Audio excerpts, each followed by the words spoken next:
Before I dive into my sculpture review, let me flash a few quick essay review points. I talked about all of these in my first review podcast.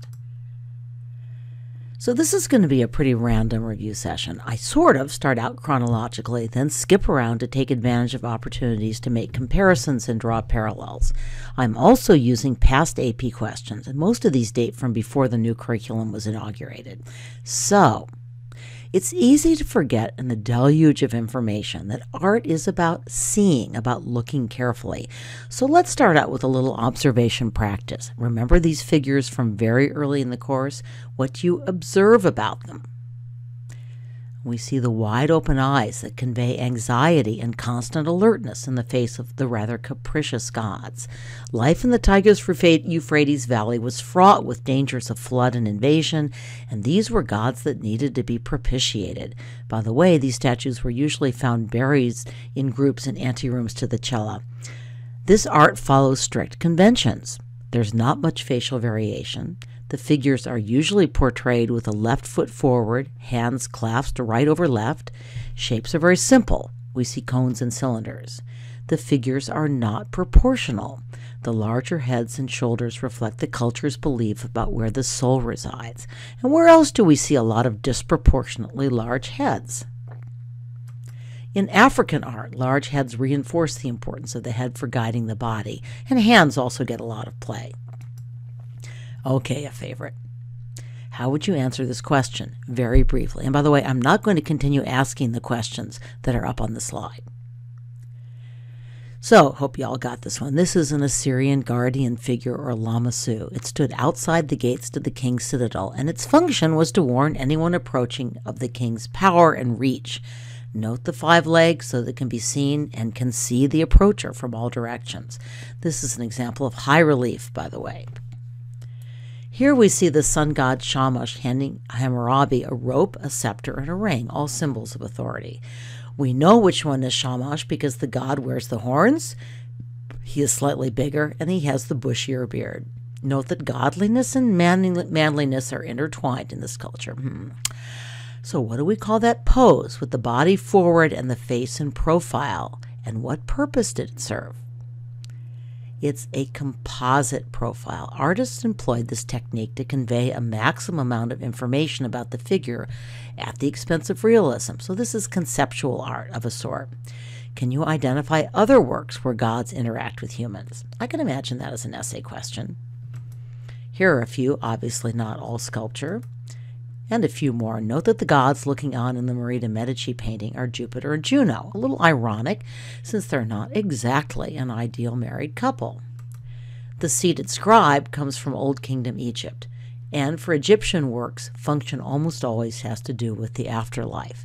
This was a tomb statue designed as a receptacle for Ka, and Ka is the spiritual essence of a human being. It may ascend to heaven, or it may live in the statue itself. As for form, note that this is a realistic but not lifelike sculpture. It's still a conventional image of a scribe, but unlike statues of pharaohs, this guy is not perfect. He could use some hours in the gym. Also, he is holding his papyrus in his lap. He is ready to serve the king in the afterlife. On the left, we see the largest bronze statue of Buddha in the world. The statue and the entire temple complex were created to further the political agenda of Emperor Shomu of Japan. He was trying to unify his reign after a period of turmoil, and he saw promoting Buddhism as well as ostentatiously demonstrating his kingdom's wealth as a way to accomplish this. Both statues are calm, frontal, and forward staring. Again, a type rather than a depiction of an actual person. Buddha's gesture, by the way, means do not fear. The scribe is shown getting ready to write. But the functions are quite different. Buddha is an object of veneration for all to see, and blatant evidence of the emperor's power as well as piety. The scribe would be tucked away in his tomb. The likely audience was the risen pharaoh and the gods. So what functions do all 3 of these monumental Buddhas have in common?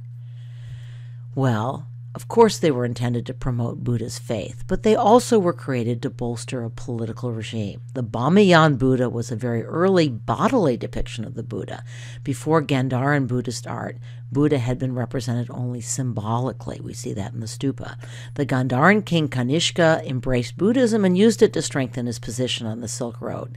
Note also the shout-out to Greek sculpture in the folds of the drapery. Alexander the Great stopped here as he was invading. While there is some dispute about this, historical records suggest that the Vairocana Buddha in the Longmen Caves was modeled after the face of Empress Wu Zetian, the only empress in Chinese history. The empress embraced Buddhism and used it, heard this before, right, to bolster her regime. Not a surprising move given that Confucian beliefs did not permit female rulers. I'd also note that cave Buddhas were a pilgrimage site. Pilgrimage is a favorite College Board essay theme.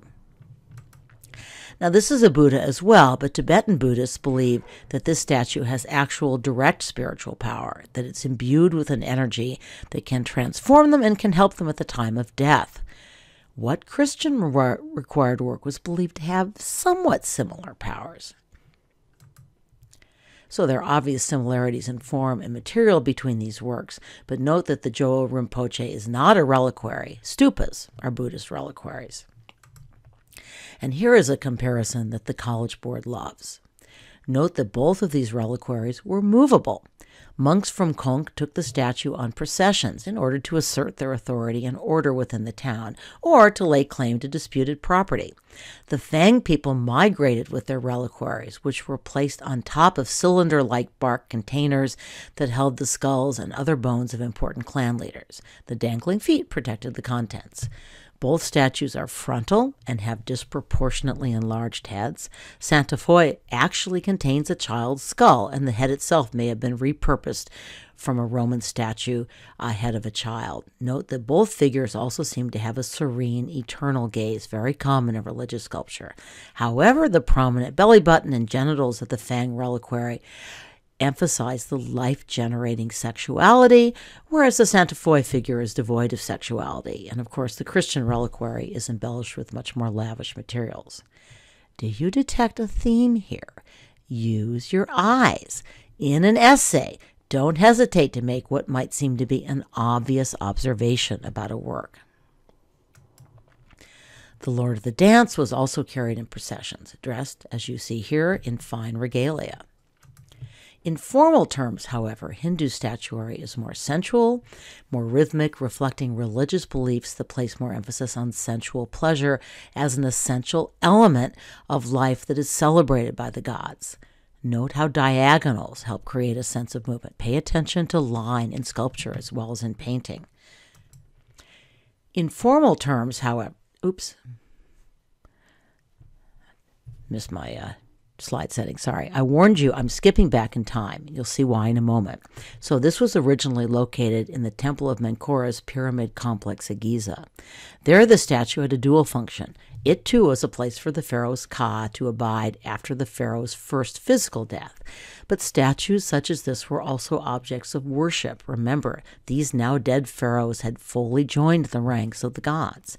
As for form, the Egyptians valued stillness, immobility, and unchanging posture, signs to them of an eternal but also unchanging afterlife. They are usually carved from very hard stone, such as greywacke granite or diorite stone that would last.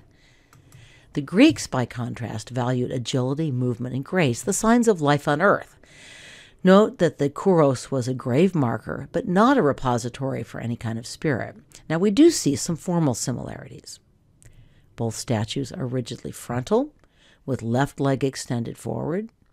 Both have highly stylized faces and hair and rather blank expressions. But while the kouros retains the somewhat triangular shape, stylized hair, and archaic style, this figure is more natural. The head is better proportioned, the planes of the head are not as flat, the hips are more rounded. So, what changes with the third sculpture? Give an answer in one word that you should all know. And I trust everybody got this one. Polykleitos created this work as a kind of teaching tool to demonstrate the perfect proportions of the human body and how they can be captured in sculpture. He also wrote a book which has not survived but is referred to in many ancient texts that have survived as the canon.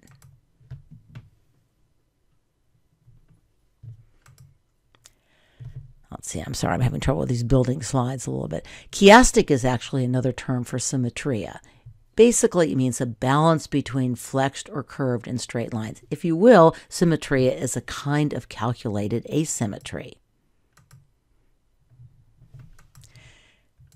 And just as a reminder, Polyclitus's proportions required a knowledge of algebra and geometry. So, who is this, and what symbols of power do you see?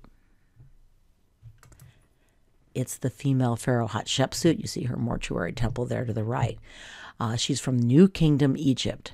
There's her famous false beard, as well as the headdress with the cobra uraeus, signs of pharaonic power. We also see her making an offering to Ma'at, the goddess of order, right balance, and justice, as was appropriate for a pharaoh to do. Again, notice the immobile, blocky form. This statue is made from granite, another very hard stone, and again, a symbol of permanence. Alas, her successor still managed to smash it into pieces, which the Met painstakingly reassembled. So I'm rather arbitrarily dividing my PowerPoint so that I don't overload YouTube. In my next lecture, I'm going to continue with sculpture that reinforces and celebrates power and authority and move forward from there.